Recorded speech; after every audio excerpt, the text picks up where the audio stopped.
नमस्कार, स्वागत है आप सभी का एग्जाम साला की यूट्यूब चैनल पर। मेरा नाम हिमांशु और आज है 16 जनवरी। तो चलिए स्टार्ट करते हैं आज के करंट अफेयर एमसीक्यू।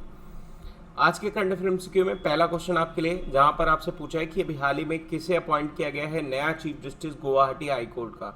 फटाफट बताइए इसका सही आंसर क्या है। तो इसका सही आंसर है सुधांशु धूलिया, यानी इन्हें अपॉइंट किया गया है अभी हाल ही में chief justice of Guwahati high court. अच्छा, प्रेजेंट टाइम पर इंडिया में कितने हाई कोर्ट हैं, कमेंट सेक्शन में बताइए।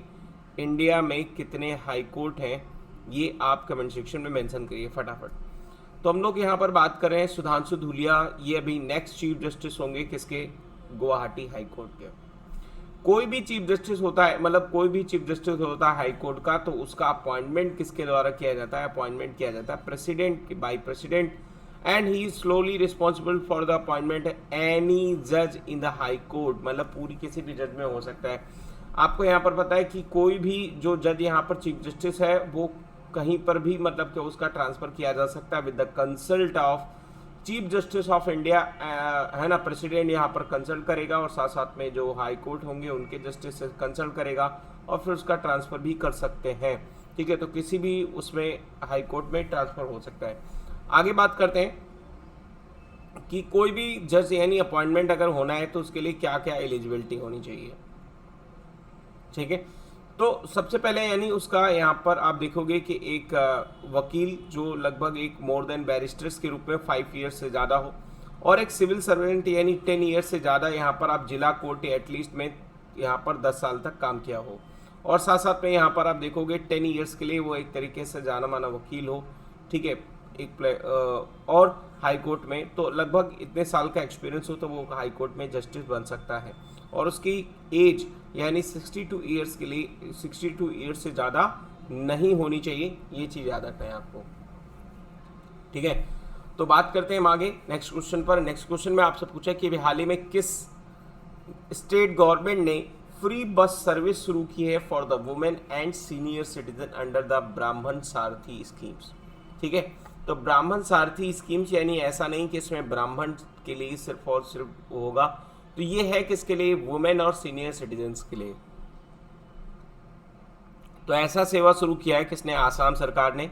आसाम सरकार के जो चीफ मिनिस्टर हैं सर्बानंद सोनोवाल, उन्होंने भी हाल ही में 25 पिंक बसेस शुरू की हैं जो यहाँ पर फ्री सर्विस होगी किसके लिए, वुमेन एंड सीनियर सिटीजन्स के लिए, ब्राह्मण सारथी स्कीम्स के अंतर्गत। ठीक है, तो यहाँ पर किसी भी पर्सन्स को अगर हेल्थ के साथ ट्रांसपोर्ट और इंश्योरेंस फैसिलिटी ये सारी फ्री ऑफ कॉस्ट मिलती है, तो इनका बहुत यानी किसी भी पर्सन का जो एक बहुत बड़ा हिस्सा है इनकम का वो एक्सपेंस होने से बचता है, और उसकी पर कैपिटा इनकम भी इंक्रीज होती है।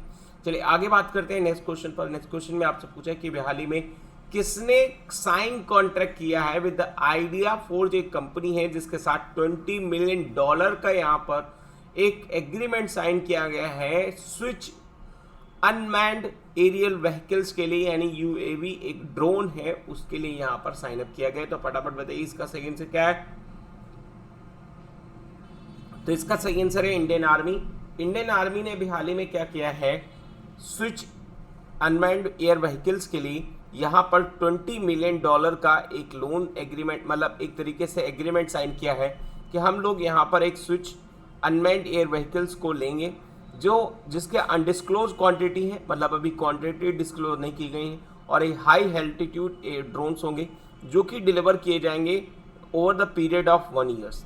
Idea froze with awarded the contract for the high altitude variant of its switch unmanned aerial vehicles के लिए। ठीक है, तो याद रखना है कि मतलब ये जो अनमैन्ड एरियल व्हीकल है स्विच जिसका नाम है, तो ये बहुत हाई एल्टीट्यूड पर भी अपने क्या कर सकते हैं, मतलब सर्विस दे सकते हैं। साथ साथ में ये पूरी तरीके से एक इंडिजिनियस सिस्टम है जो बिल्डअप किया गया है to cater the most demanding surveillance operation of the Indian force. ठीक है, ये एक तरीके से क्या है, VTOL फिक्स विनिंग है, यानी vertical take off and landing air vehicle है, यानी वर्टिकल आप यहाँ पर टेक ऑफ कर सकते हैं, सीधा इसको यहाँ पर टेक ऑफ कर सकते हैं, और लैंडिंग भी इसकी वर्टिकल कर सकते हैं। तो इसमें किसी भी तरीके का यहाँ पर कोई भी ऐसा नहीं कि ये पर्टिकुलर किसी भी एरिया में चलेगा, किसी भी एरिया में ये चल सकता है। ठीक है, तो ये चीज़ याद रखना है आपको।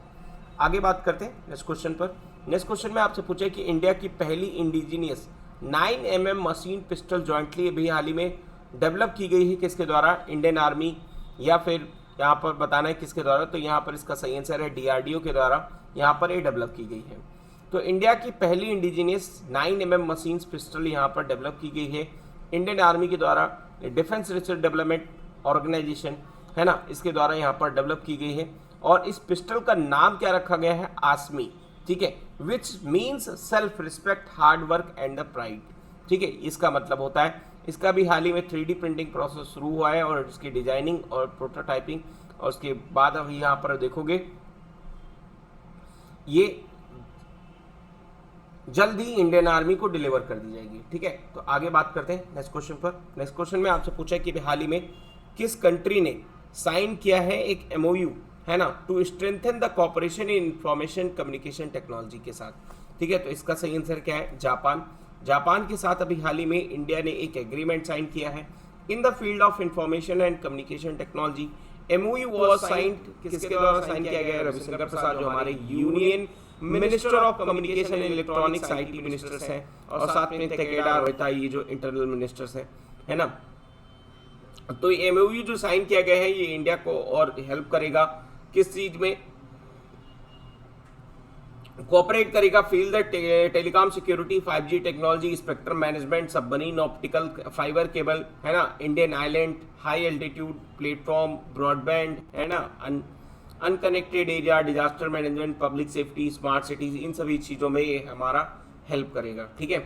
आगे बात करते हैं नेक्स्ट क्वेश्चन पर। नेक्स्ट क्वेश्चन में आपसे पूछा कि अभी हाल ही में किस नेशन ने कोविशील्ड, एक वैक्सीन थी जिस कोविशील्ड वैक्सीन को यहाँ पर एक तरीके से इमरजेंसी अप्रूवल दे दिया है, ठीक है, यानी इमरजेंसी उसको यहाँ पर अप्रूवल दे दिया है, तो आप वहाँ पर इमरजेंसी के तौर पर इस कोविशील्ड वैक्सीन को यूज में लाया जा सकता है। तो इसका सही आंसर क्या है, इसका सही आंसर है नेपाल। नेपाल ने भी हाल ही में कोविशील्ड वैक्सीन जो कि सीरम इंस्टीट्यूट ऑफ इंडिया के द्वारा बनाई गई है ना, ऑक्सफोर्ड की यूनिवर्सिटी के साथ मिलकर, ऑक्सफोर्ड की वैक्सीन थी एस्ट्राजेनेका, उसी के साथ में मिलकर यहाँ पर एक वैक्सीन बनाई गई जिसका नाम है कोविशील्ड, और ये यहाँ पर इसको भी हाल ही में नेपाल ने अप्रूवल दे दिया है। इससे पहले ब्राजील ने भी डिमांड की थी कि उसको 2 मिलियन डोज यहाँ पर चाहिए कोविशील्ड वैक्सीन के, ठीक है। आगे बात करते हैं नेक्स्ट क्वेश्चन पर। नेक्स्ट क्वेश्चन में आपसे पूछा कि हाल ही में किस नेशन को टॉप दर्जा मिला है, किस चीज में, Henley and the partners passport index में, यानी पासपोर्ट इंडेक्स में किस नेशन ने यहाँ पर एक हाईएस्ट टॉप रैंक प्राप्त की है, तो इसका सही आंसर है जापान। जापान का पासपोर्ट आप देखोगे तो वर्ल्ड में सबसे पावरफुल पासपोर्ट है, ठीक है। और उसके बाद यहाँ पर आप देखोगे फिर सिंगापुर पे, इससे पहले सिंगापुर का होता था, then Germany, then South Korea, ठीक है। तो जापानीज ट्रेवल यहाँ पर कर सकते हैं विदाउट एनी वीजा, और visa on arrival access 191 countries around the world, यानी जापान का अगर आपके पास पासपोर्ट है तो आप क्या कर सकते हैं, यानी 191 कंट्रियों में आप विदाउट एनी वीजा या फिर वीजा ऑन अराइवल से ट्रैवल कर सकते हैं, ठीक है। तो इसी चीज में आगे लेते हैं एक नया क्वेश्चन। नया क्वेश्चन है आपके लिए, what is the India's rank on healthy partners passport index 2021, ठीक है। तो इंडिया की रैंक क्या है, इसका सही आंसर क्या है, इसका सही आंसर है 85th, यानी 85th यहाँ पर रैंक है जो इंडिया की है, सबसे याद रखना है, ठीक है, पासपोर्ट इंडेक्स में। और सबसे वर्स्ट कौन है, सबसे वर्स्ट है यानी अफगानिस्तान, ठीक है। तो आज के डिस्कशन में इतना ही। Thank you for watching. Video पसंद आया तो लाइक करिए, चैनल को सब्सक्राइब करें, अपने दोस्तों के साथ शेयर करें। Thank you for watching.